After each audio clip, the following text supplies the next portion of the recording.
Ya estamos en contacto con Colette Spinetti. Muy buen día, Colette. Muchas gracias por atendernos. Hola, buen día, ¿cómo andan? Un gusto, encantadísima.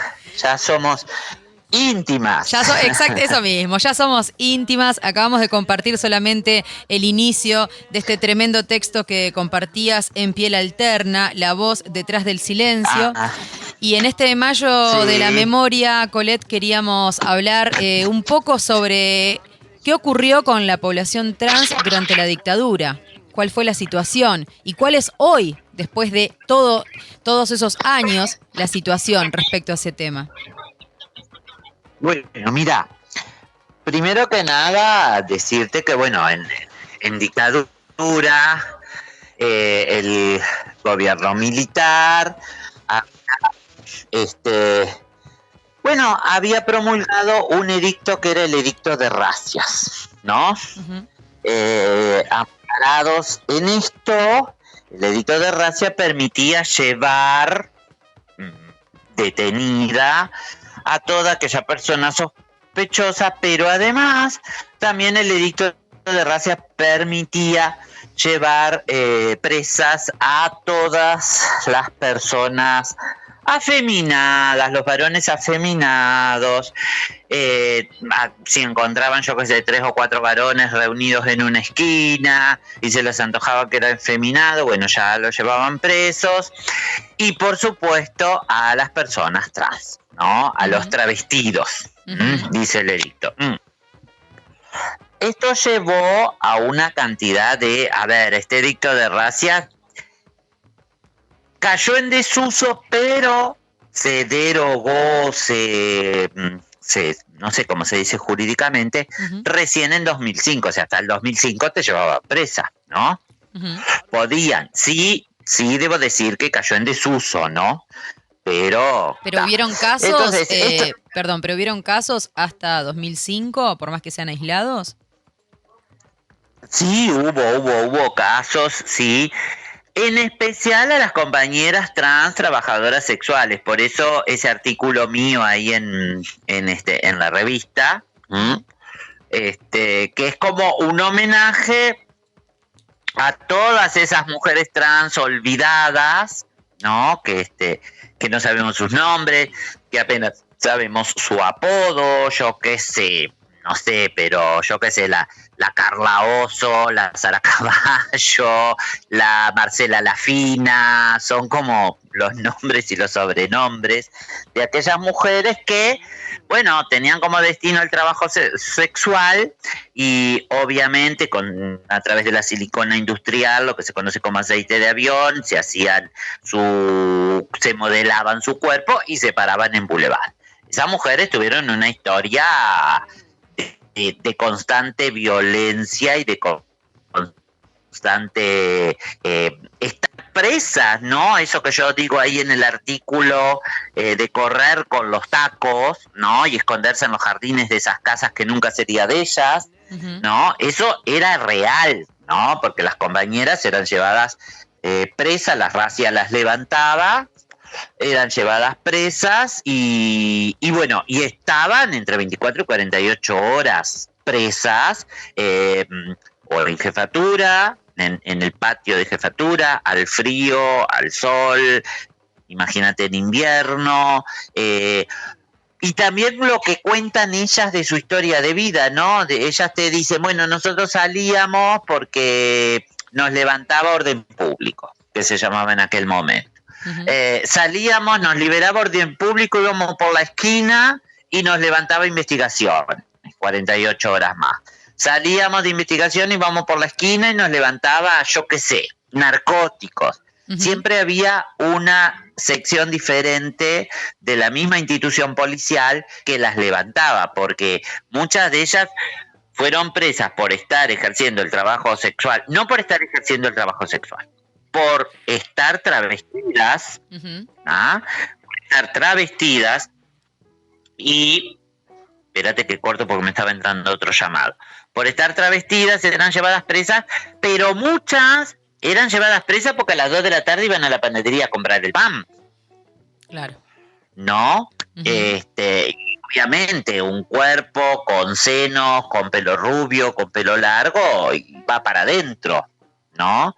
Entonces, esa es era como la realidad. Igualmente, a ver, yo le rindo homenajes a estas mujeres que sin saberlo, conquistar y a fuerza de toda esta persecución, de los palos, del sufrimiento y de todo lo demás, conquistaron un espacio público que se convirtió, que tiene una magnitud política porque se convierte en el lugar del trabajo sexual, ¿no? Del trabajo sexual trans, ¿verdad? Donde hoy, bueno, hay compañeras que siguen trabajando allí, que ya, por lo menos por ahora, no sé qué va a pasar con la LUC, pero por lo menos por ahora no están siendo llevadas, porque, bueno, hay una ley de trabajo sexual que establece que la policía no te puede llevar presa. Igual hay algunos abusos, que las compañeras no denuncian, obviamente se tienen que seguir parando ahí y puede haber una reprimenda, ¿no? Claro. Puede haber una represalia.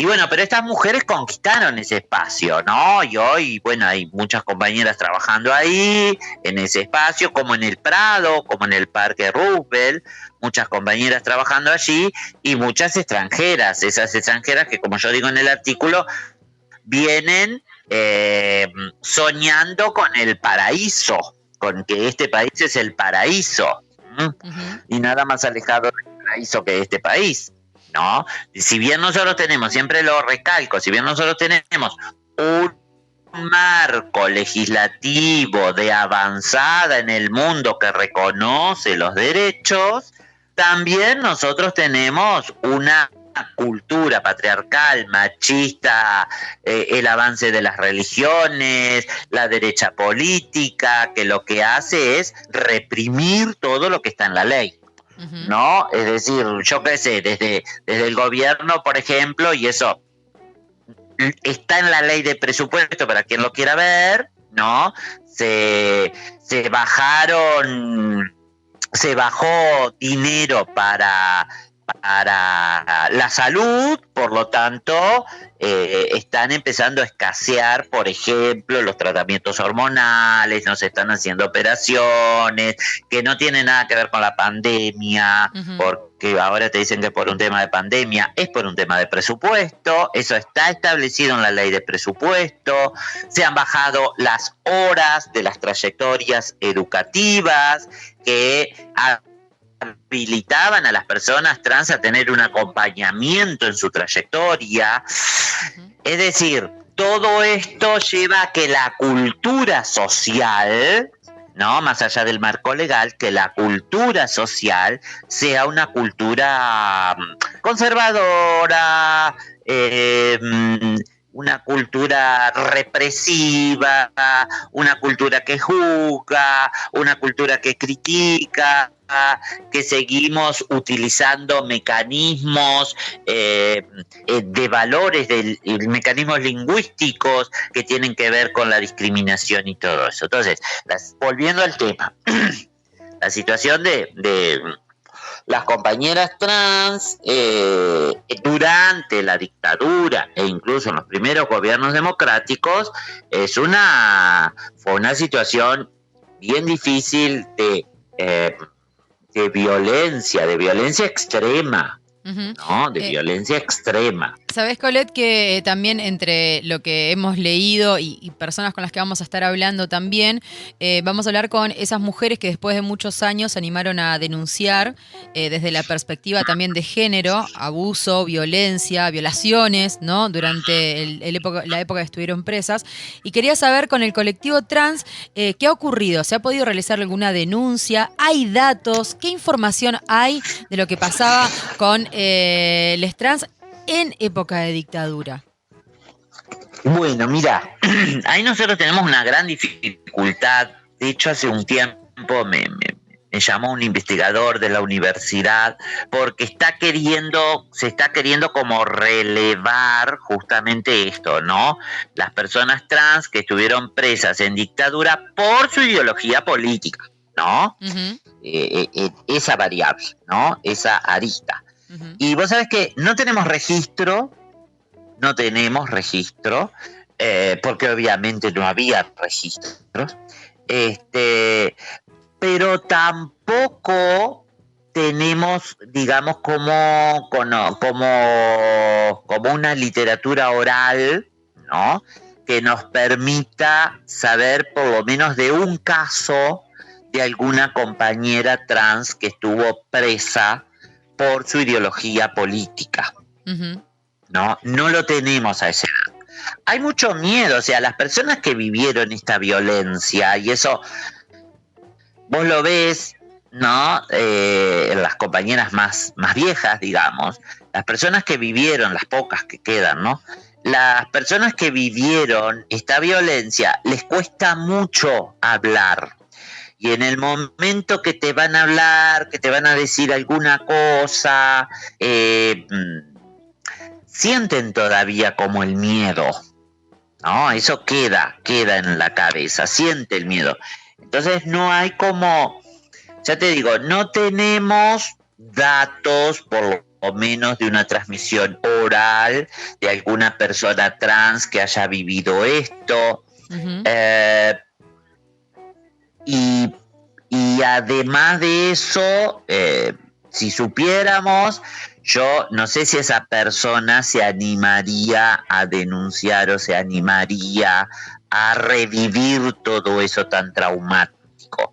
Este es un debe que tenemos en la memoria trans, ¿no? Es Ujú. un debe, y sinceramente yo hablaba con este investigador de facultad y yo le decía, yo sinceramente no sé cómo empezar, capaz que por ahí, yo qué sé, con las más veteranas, como por ejemplo, yo qué sé, Gloria o algunas compañeras de esa edad que por ahí nos puedan decir esto. De todas maneras, una de las cosas, y esto, ojo, es como un pensamiento muy personal, Ujú. de todas maneras, las compañeras trans, al ser tan reprimidas por su travestismo, yo no creo que hubiese, esto es una apreciación puramente personal, yo no creo que hubiese en aquel momento alguna compañera trans que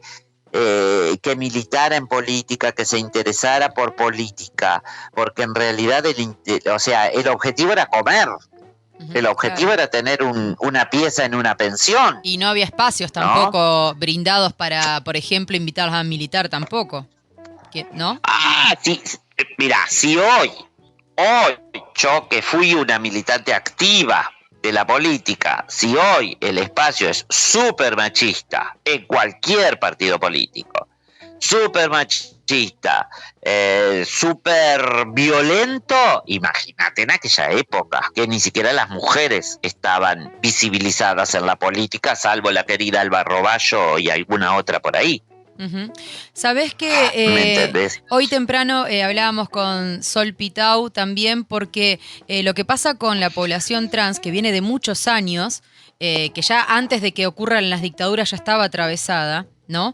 Es que como hablábamos la primera vez con vos, el primer rechazo que recibe la población trans es la familia, ¿no? Entonces, como tú nos Exacto. contabas, si a vos te echaban de tu casa con 13, 14 años, y después ocurrió en los años que tu familia te perdió el rastro, cualquier situación, como por ejemplo una dictadura, ¿quién va a ir a buscar más que una compañera si se Y anima a esa persona?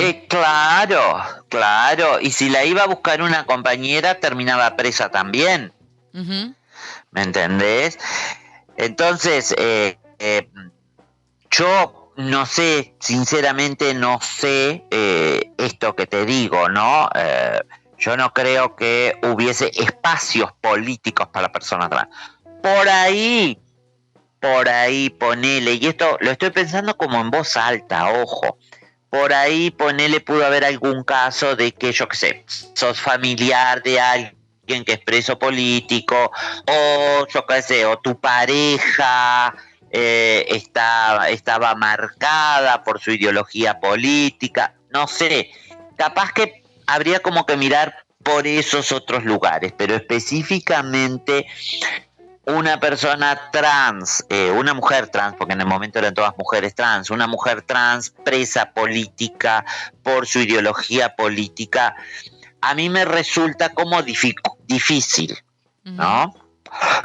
Que entre los presos políticos y entre los desaparecidos podría quizá, aunque no creo por el machismo, sobre todo en el Partido Comunista, en el MPP y todo eso, en aquel momento, ¿no? Estoy hablando del momento, de los Tupamaros, por el machismo que había, no sé si hubo alguna compañera trans que podría tener un pensamiento de izquierda, sí, pero que lo practicara, no sé.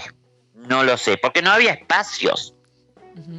Qué importante, ¿no? Esto de que vos decís de buscar por todos los lugares posibles, porque tampoco se sabe, ¿no? O lo que decías vos, por dónde empezar a buscar, y es un debe porque va a quedar siempre una pieza ahí que falte también en la construcción de la memoria. Exactamente. A mí me parece un tema súper interesante y me parece un tema que habría que rescatar de alguna manera para tenerlo en la memoria, porque el pueblo que pierde la memoria o la comunidad que pierde la memoria vuelve a pasar lo mismo. Entonces, lo que yo creo, capaz que por ahí, pero yo que sé, también vaya a saber, capaz que por ahí sí pudo haber alguna persona que tuviese identidad de género trans, pero que no la expresaba ni la asumía. Ponele. Pero es muy difícil. En este caso, en el caso del mundo trans, es muy difícil. Bueno, parte de esta charla también y de estos intercambios es poder empezar a preguntarse y de esa forma poder empezar a saber qué es lo que ocurrió. Muchísimas gracias, Colette, de verdad, nuevamente por compartir tus palabras aquí en Ulmañanas, y ya estaremos en contacto en cualquier momento otra vez, seguramente. Muchísimas gracias a ustedes, chiquilinas, divinas. En cualquier momento caigo por Punta del Diablo, porque la verdad que mi estrés está necesitando por lo menos un fin de semana ahí. Bueno, participá del sorteo, Colette, participá del sorteo que estamos sorteando un fin de semana para 2 personas acá en Punta del Diablo, así que después te pasamos todo para que te participe del sorteo. ¡Ay, pasame que me inscribo! Y te esperamos por acá, que lo necesito. Dale, bueno, chiquilinas, muchísimas gracias. Ulma. Radio Comunitaria Punta del Diablo.